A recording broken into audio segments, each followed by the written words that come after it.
C'est donc aujourd'hui la fête de la dédicace du baptistère de Saint-Jean du Latran et de la basilique du Saint-Sauveur qui y est contiguë à Rome, et mémoire donc du 22e dimanche après la Pentecôte. Demain, ça sera la fête de Saint-Avelin, confesseur. Mardi, la fête du grand évêque de Tours, Saint-Martin, confesseur, l'apôtre de la Gaule. Mercredi, ça sera la fête de Saint-Martin Ier, pape et martyr. Jeudi, la fête de Saint-Didas, confesseur. Vendredi, la fête de Saint-Josaphat, évêque et martyr. Et samedi, la fête de Saint-Albert le Grand, évêque, confesseur et docteur de la Sainte Église, un des maîtres de saint Thomas d'Aquin. Dimanche prochain, ce sera le 23e dimanche après la Pentecôte, avec mémoire de Sainte Gertrude Vierge. Vere locus iste sanctus est, non est enim hic aliud, nisi domus Dei et porta celi. Vraiment, ce lieu est saint, car il n'est point autre chose que la maison de Dieu et la porte du ciel. Au nom du Père et du Fils et du Saint-Esprit, ainsi soit-il. Cette fête de la dédicace de la basilique du Saint-Sauveur du Latran est une merveilleuse continuité de l'octave de la Toussaint. En effet, l'octave de la Toussaint nous porte à nous tourner vers les bienheureux qui sont déjà au ciel, et par le fait même à lever nos pensées et nos cœurs vers le ciel. Et la dédicace de cette Église nous conduit à poursuivre cette contemplation du ciel. En effet, chaque Église est à la fois le symbole de l'Église militante, qui est comme la porte du ciel, en tant que c'est là que nous apprenons la voie du ciel, c'est là aussi que nous commençons à l'apprendre et à la suivre. Et elle est aussi le symbole de l'Église militante, qui n'est autre que l'assemblée des bienheureux là-haut au ciel, et donc le ciel lui-même. L'Église est aussi le symbole de chaque âme baptisée en état de grâce, qui est le temple du Saint-Esprit et de toute la très sainte et auguste Trinité.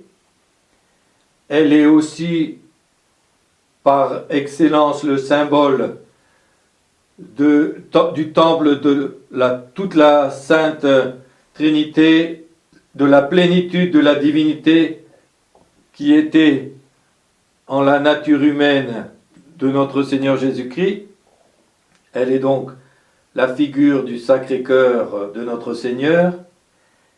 Elle est également la figure de celle qui en a été le plus beau reflet ici-bas, à savoir le cœur immaculé de la très sainte Vierge Marie. Tous ces symboles sont pleins de richesses et on peut faire beaucoup de correspondances entre les diverses parties de l'Église et tous ces divers symboles. Mais il convient d'abord de rappeler l'histoire du baptistère de Saint-Jean du Latran et de la basilique du Saint-Sauveur à Laterano. À Laterano, c'est-à-dire sur le côté. C'était en effet une aile du palais de l'empereur Constantin. une aile du palais de l'empereur Constantin qu'il a dédiée pour en faire une église, après que, à ce baptistère dédié à Saint Jean-Baptiste, il ait lui-même été baptisé par le pape Saint Sylvestre. C'est donc un symbole très fort, d'autant que, en ce jour où le pape a dédicacé pour la première fois cette basilique, où il a également institué le rite de la consécration solennelle des églises, on avait fait dessiner par une sculpture sur la paroi du temple une grande image du Bon Pasteur, de Notre Seigneur le Sacré-Cœur, et au jour de l'inauguration, on a enlevé le voile qui l'a caché, et pour la première fois, l'image du Sacré-Cœur est apparue à la foule romaine. Autre symbole très fort, c'est la conversion, bien sûr, de l'empereur Constantin et son baptême.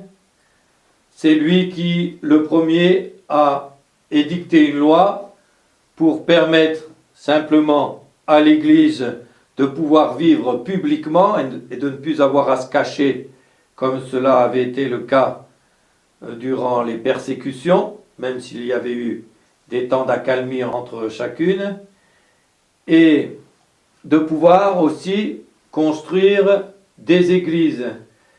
Et l'empereur a largement donné l'exemple, puisque outre cette aile de son palais, c'est aussi avec ces fonds que sur le tombeau des apôtres Saint-Pierre et Saint-Paul, regroupés au Vatican, a été construit la basilique de Saint-Pierre et Saint-Paul, dont on fêtera la dédicace au 18 de ce mois, donc dans 11 jours.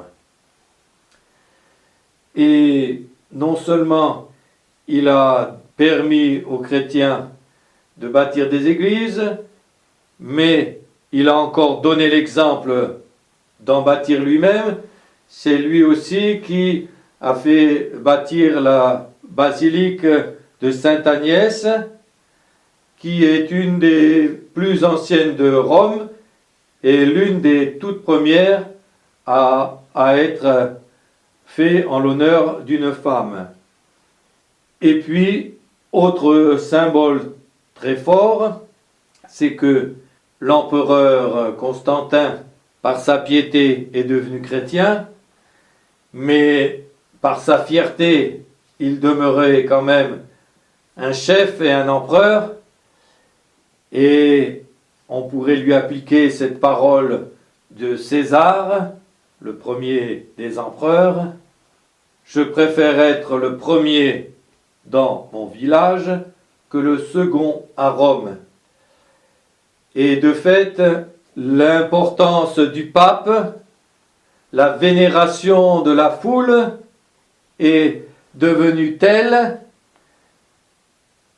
sa stature morale est devenue si grande que l'empereur s'est presque senti un peu comme le second à Rome, et c'est pourquoi il est plutôt parti et il est allé s'installer à Constantinople, tout en gardant bien sûr Rome, mais en la laissant au pontife romain.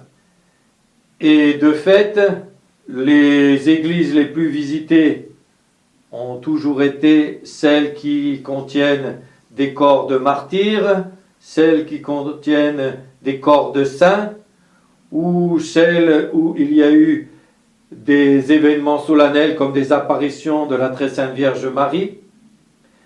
Et les pèlerins, les visiteurs qui viennent du monde entier à Rome, viennent avec grande vénération vénérer les tombeaux des apôtres, Saint-Pierre et Saint-Paul, font le tour des 7 basiliques romaines, et il n'y en a pas beaucoup qui s'intéressent à savoir où se trouve le tombeau des empereurs, et si il s'y intéresse, c'est plus par curiosité que par autre chose. Et voilà donc aussi tout le symbole de cette dédicace qui est comme la victoire solennelle, le signe de la victoire solennelle de la Sainte Église militante sur les persécuteurs. Le symbole du temple, puisque l'Église en quelque sorte reproduit le temple, l'ancien temple de l'Ancien Testament, qui comprenait des parvis pour les gentils, et donc ils étaient à l'extérieur. Il y avait le parvis des fidèles, il y avait ensuite le saint, où n'accédaient que les prêtres pour les rites d'immolation et autres, et il y avait le Saint des Saints réservé à Dieu et où se trouvait l'arche d'alliance et les tables de la loi.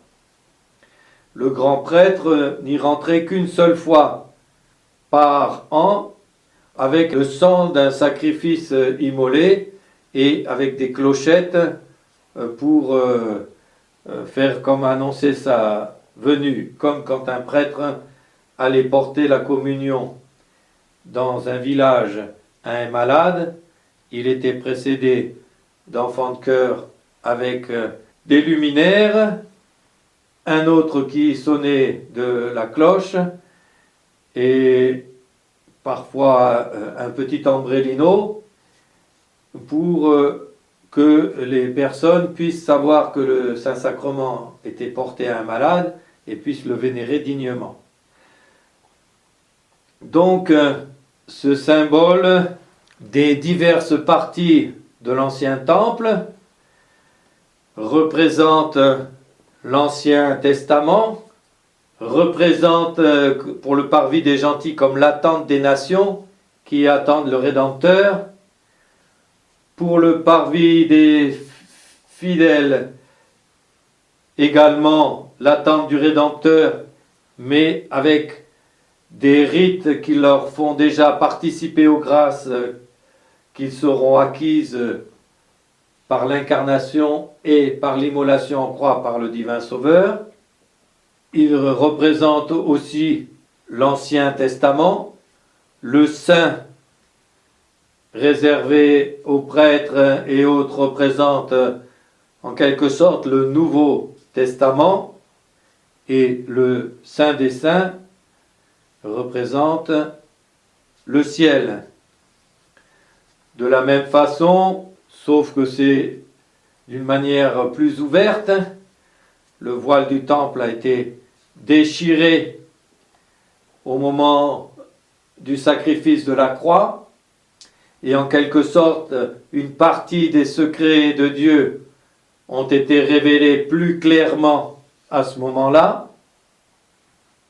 Il y a aussi dans l'Église, comme le parvis de l'Église, la porte, il y a les divers nefs où se tiennent les fidèles, il y a ensuite une partie du chœur, où se tiennent seulement les âmes consacrées, spécialement les clercs, et il y a le sanctuaire proprement dit, avec l'autel qui, normalement, devait comporter au moins 9 marches, et mieux, 3 fois 3 marches pour 9, ou 4 fois 3 marches pour 12 marches.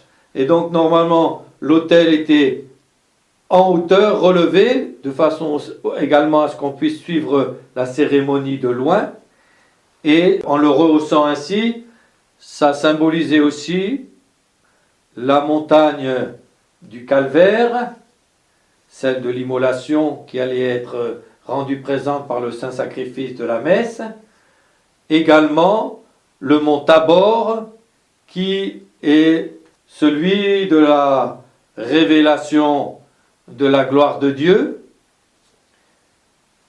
puisque notre Seigneur est devenu tout resplendissant, et également le monde des béatitudes, le monde de l'enseignement évangélique, où notre Seigneur a parfait la loi antique et a fait passer l'humanité de la loi de la crainte à la loi de l'amour de Dieu.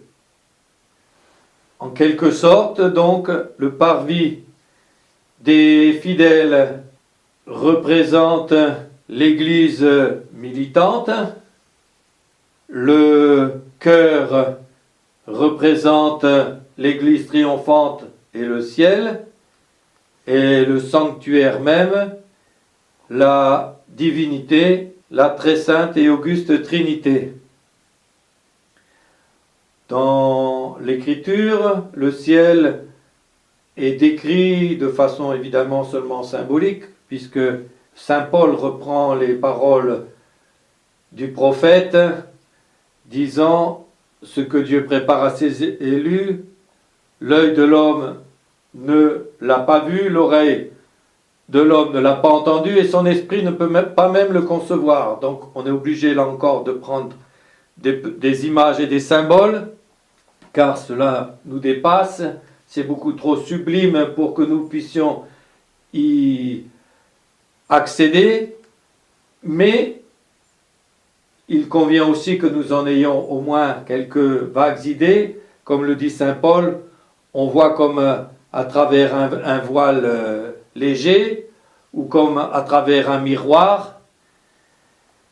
Et ce symbole du ciel est figuré tantôt par une grande ville, la Jérusalem céleste, tantôt par un temple et comme par une église. C'est aussi ce que nous rappelle l'hymne de la dédicace, qui fait allusion à l'autre symbole exprimé par saint Pierre dans son épître, disant que nous sommes les membres d'un corps, dit saint Paul, nous sommes aussi comme des pierres vivantes de l'édifice de la Sainte Église. À chacun d'entre nous revient d'être placé à tel endroit du temple, à tel endroit de la paroi, et pour pouvoir y trouver notre place, il faut nous laisser en quelque sorte prendre par les mains du bâtisseur, qui est Dieu, et par les mains de ceux qui en tiennent la place, que sont ses représentants ici-bas. On choisit les pierres, on prévoit leur place, et comme il y a des aspérités, des imperfections et autres, il faut les tailler pour bien les rendre quadrati, bien les rendre carrés, de façon à ce qu'elles rentrent impeccablement bien de tous les côtés et qu'elles trouvent leur place. Comme le dit aussi le pape Saint Grégoire en commentant cela, dans cette paroi de la Sainte Église qui monte vers le ciel par sa hauteur, surtout pour ceux qui font partie en quelque sorte du clocher, qui se dresse comme un doigt montrant le ciel et qui pourrait en partie symboliser les prédicateurs, eh bien, on se porte les uns les autres. Quand on construit un mur, on place une pierre sur une autre, on la cale, elle est portée par celle du dessous, généralement on les met en décalé, et elle est portée par au moins deux du dessous, elle est calée entre deux de côté, et elle-même, elle en porte deux au-dessus. Et voilà ce que nous avons à faire. Nous avons été portés dans la foi par nos parents, par ceux qui nous ont engendrés à la fois au baptême. Nous sommes encadrés par nos frères, sœurs dans la foi, par ceux qui nous enseignent, et nous-mêmes, nous les soutenons. Nous soutenons nos enfants, nous soutenons le clergé, et là, eh bien, pour montrer que il est nécessaire qu'il y ait des places différentes, comme il est nécessaire qu'il y ait des pierres de taille différente à des endroits différents pour faire un tout. Il est bon de rappeler cette belle anecdote de la vie de Saint Pidis, montrant à sa maman son anneau d'évêque et la belle leçon de Madame Sarto, la maman de Saint Pidis. Mon fils, lui dit-elle en lui montrant son alliance, tu n'aurais pas cet anneau si je n'avais eu le mien. Et pour tout, c'est la même chose, nous nous complétons, nous nous soutenons les uns les autres, et nous avons tous besoin les uns des autres. Chacun à sa place, chacun à ses niveaux différents. Et on se trouve bien que dans la mesure où on est docile au plan de Dieu sur nous. Non pas chercher à faire sa volonté propre, non pas chercher à avoir la place qu'on voudrait avoir, forcément les plus grosses, les plus élevées, etc. Non, il faut vouloir être à la place que Dieu nous a réservée, car sans détourner, c'est la meilleure façon de se retrouver dehors.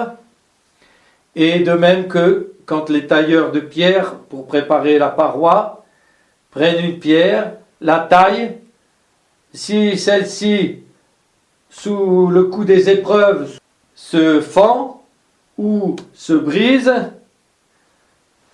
eh bien, elle n'est plus apte à être gardée et elle est mise de côté, on en met une autre à la place. Et le Saint-Esprit nous avertit dans l'Apocalypse, par l'intermédiaire de l'apôtre Saint Jean, garde précieusement la couronne qui t'est réservée, car si tu ne la gardes pas, elle sera donnée à un autre. Si tu ne veux pas rester à la place que le bon Dieu t'a destinée, tu n'en trouveras pas une autre et tu seras repoussé et un autre sera mis à ta place.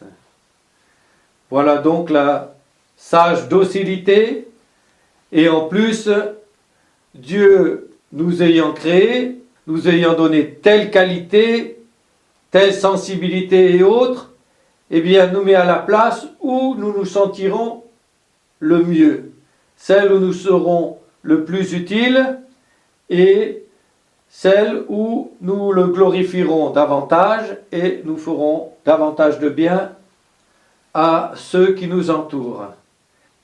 Donc voilà un des symboles de la paroi. On pourrait dire aussi que c'est ce que disent les pères, les colonnes, les piliers, par exemple dans la basilique de Saint-Jean-du-Latran, si je ne me trompe pas, il doit y avoir 12 colonnes qui représentent les 12 apôtres. Ce sont ceux qui ont soutenu et qui soutiennent la foi et la Sainte Église. Il y a ceux qui sont à la porte, il y a ceux qui sont dans les nefs. On peut dire aussi par exemple que les martyrs forment les pierres non plus de la paroi, mais de l'autel, en tant qu'ils ont été immolés, les pierres formant l'autel du sanctuaire. On pourrait dire aussi que les vierges sont comme les fleurs qui ornent l'autel, le sanctuaire, et chacun a sa place en haut de la colonne. Il y a souvent des belles sculptures et autres. Ces belles sculptures pourraient représenter, par exemple, les saints docteurs qui, s'appuyant sur la doctrine des apôtres, ont perfectionné et embelli l'expression de la sainte doctrine. Et on pourrait voir d'autres symboles, étant donné que la porte du ciel, c'est aussi le saint baptême, et on pourrait multiplier les symboles. Nous sommes dans une période difficile, les temples sont délaissés, abandonnés, à tel point qu'ils ne sont plus entretenus comme il le faudrait, et donc ils sont délabrés. Ça a été jusqu'au point que des églises ont été abattues parce qu'elles devenaient dangereuses à force de ne pas être réfectionnées. Et cela aussi, c'est le symbole du relâchement de la foi.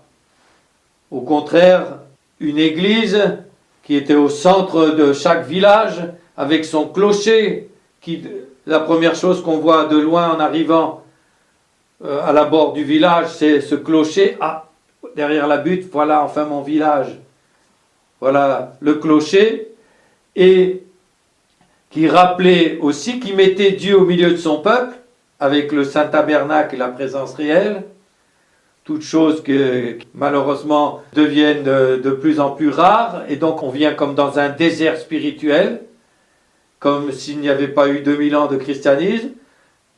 Le territoire est encore marqué par toutes ces milliers d'églises que l'on rencontre, ou chapelles que l'on rencontre un peu partout, où on voit encore des traces de la foi de nos ancêtres, et quand on pénètre dans une église, on est un peu comme dans une figure du ciel. On dit que la première fois où Clovis, après son baptême, fut introduit dans la cathédrale de Reims, il eut une telle émotion devant la grandeur de l'édifice et sa beauté intérieure qu'il demanda à Saint-Rémy si c'était là l'entrée du ciel. Et d'une certaine manière, il ne se trompait pas, même si ce n'était qu'une pâle figure. Les statues nous rappellent ce que nous a rappelé aussi l'octave de la Toussaint, la vénération des saints, de ceux qui sont les plus vénérés dans telle ou telle paroisse, et nous porte aussi, toute l'Église est centrée sur le tabernacle, sur la présence de notre Seigneur Jésus-Christ. Quel soutien, quelle bouée dans la tempête. Et là encore, nous sommes ô combien mal lotis en ce temps de grande apostasie généralisée. Alors, il nous reste encore le sanctuaire de notre cœur, qui est aussi et doit être un temple en restant en état de grâce, car par le péché mortel, nous donnons la mort de la vie de l'âme, de la vie divine en nous, et donc il faut jamais rester dans cet état-là qui, en plus, si on était pris en cet état-là, eh bien, on serait damné si on mourait en cet état-là.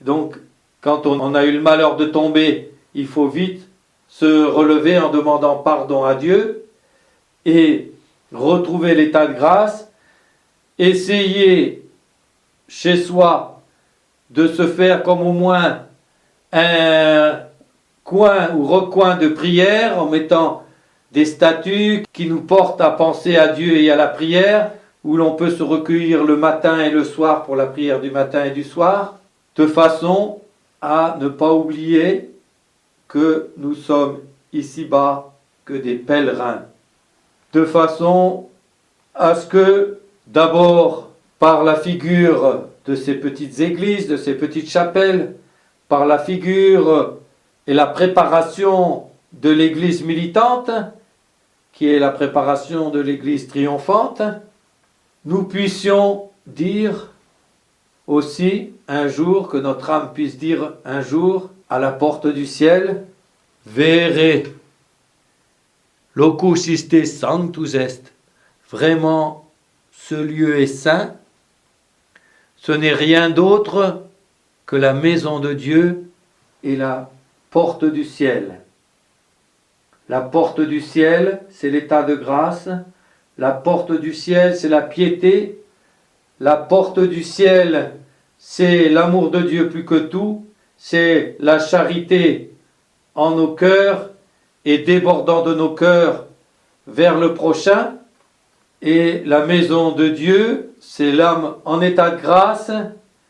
C'est le ciel, l'union définitive à Dieu au ciel, où déjà se trouvent les saints que nous avons vénérés cette semaine, les bienheureux, et les myriades d'anges qui chantent avec bonheur les louanges de Dieu, comme nous pouvons avoir le bonheur de le faire le dimanche en chantant nous aussi les louanges de Dieu grâce à toute la sainte liturgie de notre mère l'Église militante. Implorons Notre-Dame de nous garder tournés en esprit et en affection vers le ciel, vers notre patrie, vers Dieu, car tous les nougatchès, toutes les petites choses qui nous attirent ici-bas sont trompeuses, sont transitoires, sont instables.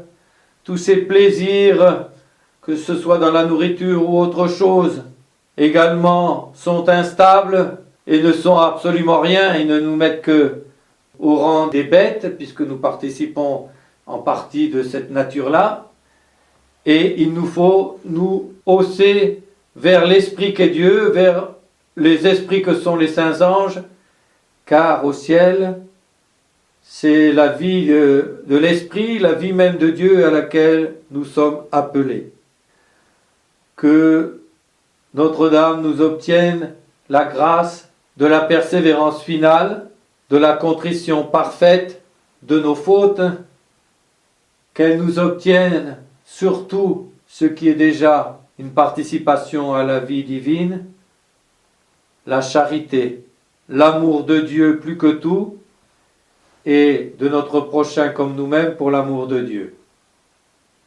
Mon Dieu, daignez nous obtenir de garder nos esprits et nos cœurs tournés vers vous et vers les ciels, surtout dans nos découragements, dans nos difficultés, en nous disant que cela passera vite et que la béatitude céleste, elle, est éternelle, et daignez nous garder fac cum sanctis tuis in gloria numerari, comme il est dit à la fin du Te Deum.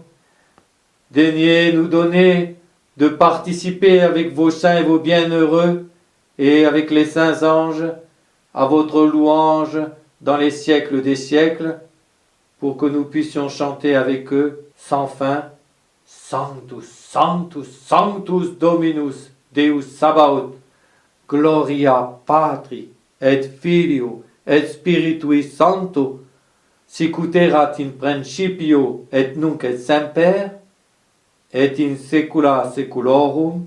Amen. In nomine Patris, et Filii, et Spiritus Sancti. Amen.